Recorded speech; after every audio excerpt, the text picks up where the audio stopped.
तो आज हमारा डे 1 है spontaneous speaking skills 100 days challenge. तो सबसे पहले हम ये जानते हैं कि स्पॉन्टेनियस स्पीकिंग स्किल्स क्या होता है।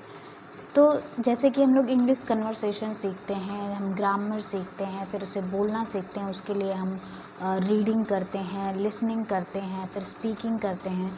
तो वो चीज़ हम ऑलरेडी जानते हैं कि हमें ये बोलना है, हमें वोकैबुलरी पता होता है, कुछ टेंसेस भी पता होते हैं कि अगर हमें स्पीच बोलना है, एस्से बोलना है या कुछ भी बोलना है, किसी टाइप का प्रेजेंटेशन देना है, तो हमें ऑलरेडी पता होता है कि हमें बोलना क्या है। तो वो तो हमारा इंग्लिश कन्वर्सेशन हो गया जो हम चीज़ें देते हैं। पर स्पॉन्टेनियस स्पीकिंग स्किल्स क्या होता है, जैसे कि मान लीजिए अगर आप कहीं कोचिंग पढ़ाने जाते हैं या फिर कुछ भी करने जाते हैं, आप कहीं पे मान लीजिए स्कूल में पढ़ाने जाते हैं या फिर आप ऑफिस में काम करें और वहाँ पे अलाउ है कि आपको टोटल इंग्लिश में बात करना चाहिए।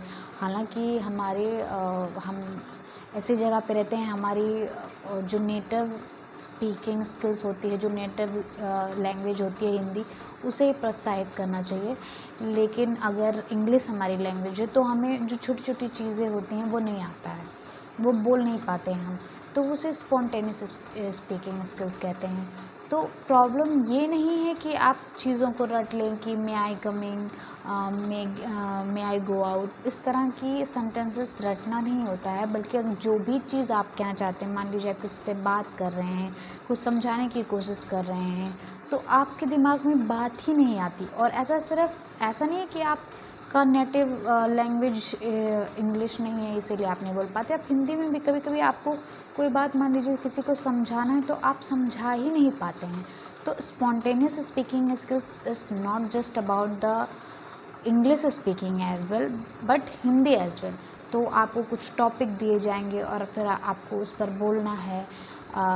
मैं खुद से अपने लिए एक टॉपिक लेके आऊँगी और बोलूँगी, और आप भी कमेंट में कुछ टॉपिक्स मेंशन कीजिए।